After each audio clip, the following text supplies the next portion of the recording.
करता हूँ आप सब लोग घर पर सुरक्षित और मंगलमय होंगे।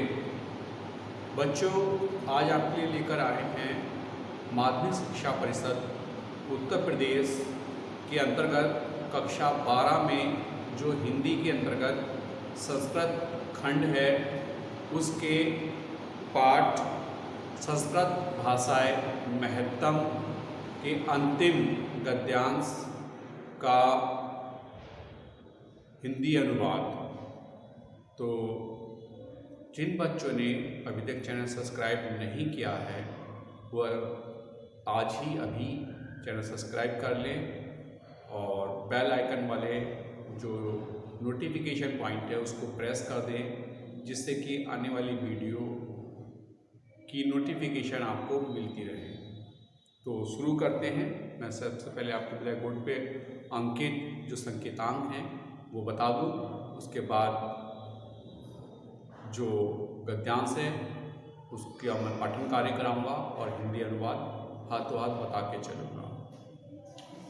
तो कक्षा 12 हिंदी संस्कृत खंड पाठ संस्कृत भाषाएं महत्तम, इसमें गद्यांश का संदर्भ सहित हिंदी अनुवाद करना है।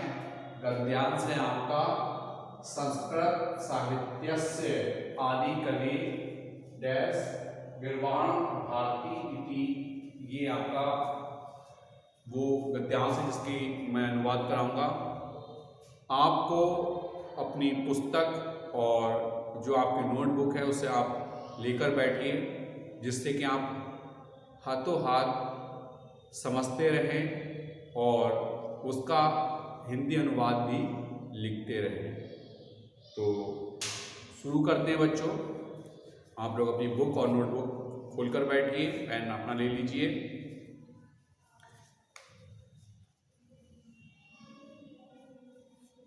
पहले मैं आपको संदर्भ लिखवा दूं, फिर इसके साथ साथ रीडिंग के साथ साथ मैं आपको जो है हिंदी अनुवाद बताता चलूँगा। संदर्भ है प्रस्तुत गद्यांश, हमारी पाठ्य पुस्तक लिखेंगे संदर्भ। प्रस्तुत गद्यांश हमारी पाठ्य पुस्तक संस्कृत दिग्दर्शिका या हिंदी के संस्कृत खंड से अवतरित है। हिंदी के संस्कृत खंड से अवतरित है। तो ये था इसका तथा पाठ संस्कृत भाषाएं महत्तम से लिया गया है। पाठ संस्कृत भाषाएं महत्तम से लिया गया है।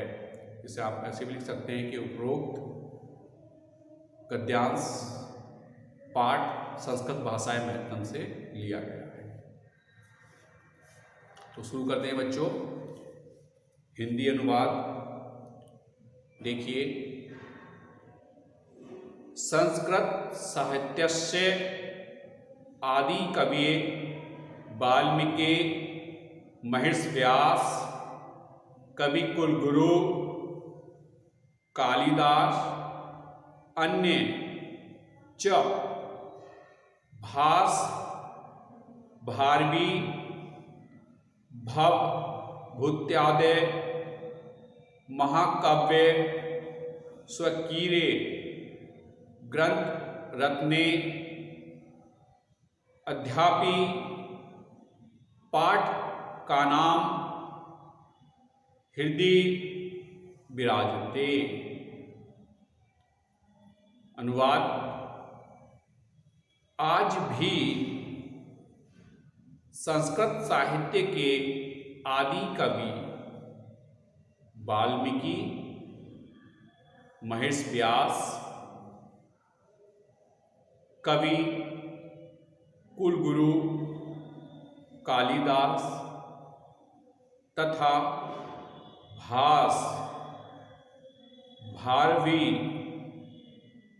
भवभूति आदि अन्य महाकवि अपने ग्रंथ रत्नों के कारण पाठकों के हृदय में विराज रहे हैं। मैं एक बार फिर से बोल देता हूँ हिंदी अनुवाद, जिससे कि अगर कहीं कोई चीज़ छूट रही है तो आप उसे समझ सकें। आज भी संस्कृत साहित्य के आदि कवि वाल्मीकि, महर्षि व्यास, कवि कुलगुरु कालिदास तथा भास, भारवी, भवभूति आदि अन्य महाकवि अपने ग्रंथों के कारण पाठकों के हृदय में विराज रहे हैं।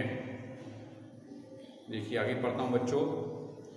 इयं भाषा अस्माभि मृत्य सम्नम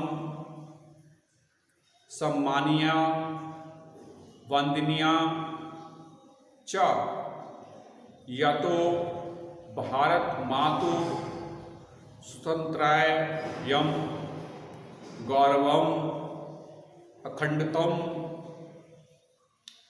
संस्कृति में त्वच संस्कृते ने सुरक्षितम शक्यन्ते, अर्थात हमारे लिए यह भाषा माता के सादृश्य सम्माननीय तथा वंदनीय है, क्योंकि संस्कृत के द्वारा ही भारत माता की स्वतंत्रता, प्रतिष्ठा, अखंडता तथा सांस्कृतिक एकता सुरक्षित रह सकती है। मैं एक बार हिंदी में फिर से अनुवाद बता देता हूँ। हमारे लिए यह भाषा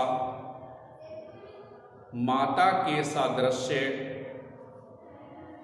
सम्माननीय तथा वंदनीय है, क्योंकि संस्कृत के द्वारा ही भारत माता की स्वतंत्रता, प्रतिष्ठा, अखंडता तथा सांस्कृतिक एकता सुरक्षित रह सकती है।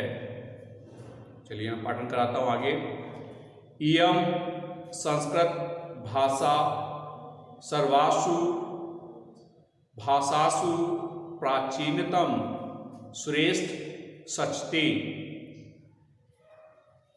यह संस्कृत भाषा समस्त भाषाओं में सबसे प्राचीन एवं श्रेष्ठ है।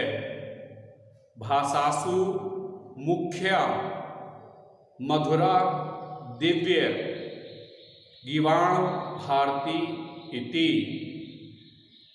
अतः ठीक ही कहा गया है, देव भाषा संस्कृत सभी भाषाओं में प्रधान, मधुर एवं दिव्य है।